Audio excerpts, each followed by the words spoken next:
para que a gente tivesse uma melhor visualização aqui do ovário, né?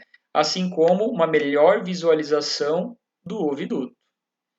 Esse oviduto, do ponto de vista histológico, ele é dividido em 3 porções. A primeira porção dele é chamada infundíbulo. Nesse infundíbulo, a gente consegue observar essa estrutura aqui, tá? Que são as fímbrias.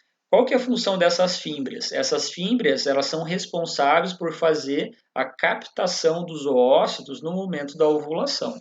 Então, esse oócito será captado pelas fímbrias, né? Vai em direção aqui ainda a alguma porção do infundíbulo, segue o seu percurso, tá? Então, eu vou separar para vocês entenderem melhor, né? Então, aqui no meio teria uma outra porção chamada ampola, e aí a continuação acaba sendo o istmo. Esse istmo ele acaba desembocando exatamente dentro do corno uterino, tá? O que é importante vocês saberem?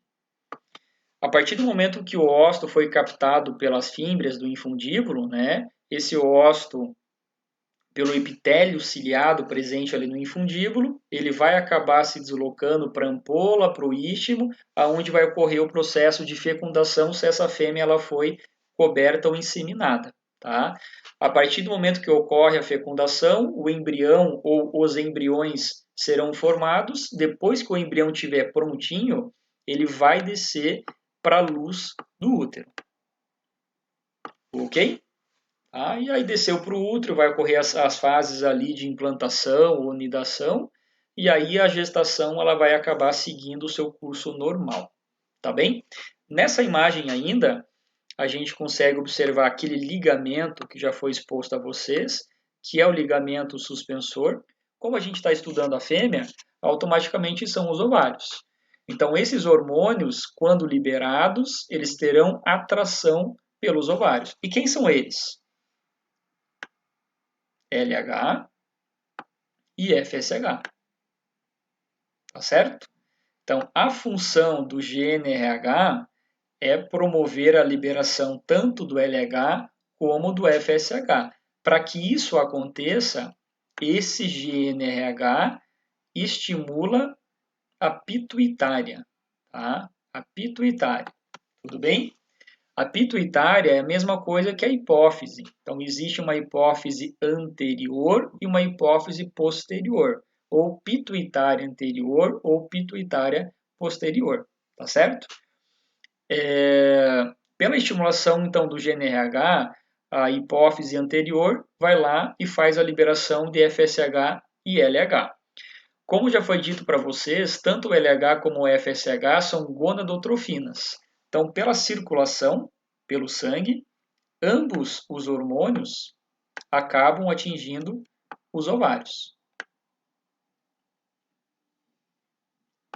Dessa forma, eles vão começar a fazer com que o ovário tenha atividade. Tá? Entender que essa fêmea ela não tinha atividade reprodutiva até o momento.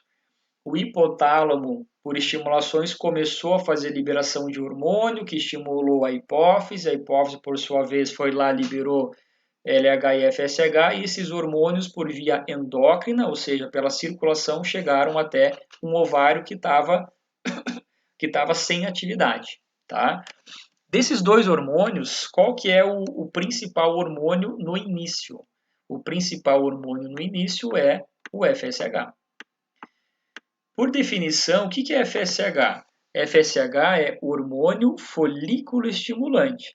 É autoexplicativo, ou seja, a função do FSH é fazer o crescimento folicular, é estimular os folículos a se desenvolver. Os corpos lúteos em seu ovário. A gente está desenhando apenas um ovário para vocês, mas não esqueçam que isso é bilateral, são 2 ovários. Esqueçam aquela historinha, talvez alguns já tenham ouvido sobre isso, que a cada ciclo estral um ovário que funciona, isso é mito, tá? Ambos os ovários são funcionais em qualquer ciclo estral. Vou colocar só 3 corpos lúteos aqui. Tá? Então, esses corpos lúteos estão produzindo a progesterona. Se a cadela estiver gestante, ótimo, porque é ele que vai ajudar a manter a gestação. É esse hormônio que vai atuar nas glândulas endometriais para que elas produzam inicialmente o estotrófilo, que é o leite uterino, para nutrir os embriões. Então isso aqui tem toda a relação com gestação. Beleza? Só que pense o seguinte, se essa cadela ela não estiver gestando, esse corpo lúteo ele permanece funcional por 2 a 3 meses. Talvez essa seja a principal diferença da espécie canina com as demais espécies. Porque as demais espécies, só para vocês terem uma ideia, pegue uma fêmea bovina e uma fêmea equina, animal de grande porte. Tá? Se uma fêmea bovina e uma fêmea equina elas ovulam, elas vão formar corpo lúteo da mesma forma, mas esse corpo lúteo fica funcional por 21 dias apenas se ela não emprenhar. Perdão, fica funcional por 14, 15 dias. Tá? 21 dias é o total do ciclo estral. Tá? Então imagine vocês ali, a fêmea equina ovulou, o corpo lúteo fica 2 semanas. Se ela emprenhou, o corpo lúteo permanece. E se ela não emprenhou, o corpo lúteo vai ser quebrado, né? A gente chama isso de luteólise, que é a lise do corpo lúteo, e novo ciclo estral. E a cadela não.